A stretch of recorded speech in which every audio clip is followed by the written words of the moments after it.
আপনারা অনেকেই জানেন যে টাকা ছাড়া কোনো কিছু সম্ভব না। আমি বলি না, জিরো থেকে অনেক কিছু, শূন্য থেকে অনেক কিছু সম্ভব।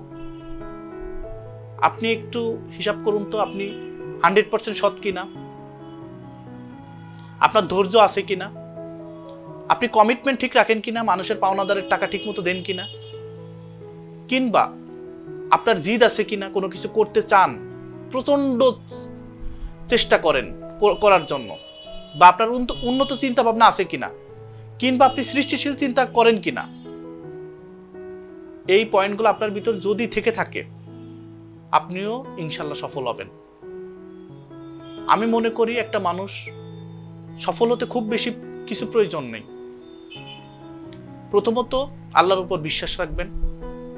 দ্বিতীয়ত, আপনি পৃথিবীর যে কোনো প্রান্তে যে বলতে পারবেন আপনি সৎ, আপনি কোনোদিন প্রতারণা করেন না। এবং আপনার উন্নত মেধা, সৃষ্টিশীল চিন্তা, আপনার মানবিকতা, আপনার ধৈর্য, আপনি কৌশলী, এই সব কিছু যদি আপনার ভিতর গুণাবলী থাকে, 100 আপনি সফল হবেন হবেন হবেন হবেন, আমি গ্যারান্টি দিলাম। এবং ইনশাল্লাহ হবেনই। কেননা আল্লাহ তাদেরই পছন্দ করেন যারা পরিশ্রমী, যারা নিজেকে অনন্য উচ্চতায় উঠানোর জন্য তার কৌশল, তার সততা সবকিছু অ্যাপ্লাই করতে পারে। আমরা মানুষ, আমাদের আল্লাহ সবকিছু বিবেক দিছেন, আমাদের শক্তি দিছেন, আমাদের মেধা দিছেন, কিন্তু আমরা অ্যাপ্লাই করতে পারি না। আমরা মেধা অ্যাপ্লাই করি কোথায়? আমরা কিভাবে চুরি করব মানুষের কাছ থেকে, কোন কৌশলে চুরি করা যায়, এই মেধা অ্যাপ্লাই করি। কিন্তু আপনি কি ভাবছেন যে মানুষকে একবার যদি আপনি কোনোভাবে বিশ্বাসের জায়গাটা পৌঁছান, আপনার এই বিশ্বাসের দাম হবে 1000 কোটি টাকা? আপনি কি এটা একবার ভাবছেন? আপনি ভাবেননি। আপনি নিজে লুবি, 500 টাকার লোভে আপনার মাথা খারাপ হয়ে যায়। আপনি 500 টাকা পকেটে রাস্তায় পাইলে তো খুঁটে ঠিকই পকেটে রাখেন, তাহলে আপনি কিভাবে সফল হবেন? অন্যের সফলতার গল্প না শুনে আগে নিজে ভালো হন, আগে নিজে এই যে পয়েন্টগুলো বললাম এইগুলো আয়ত্ত করেন, তারপরে বলেন যে না আপনি সফল না।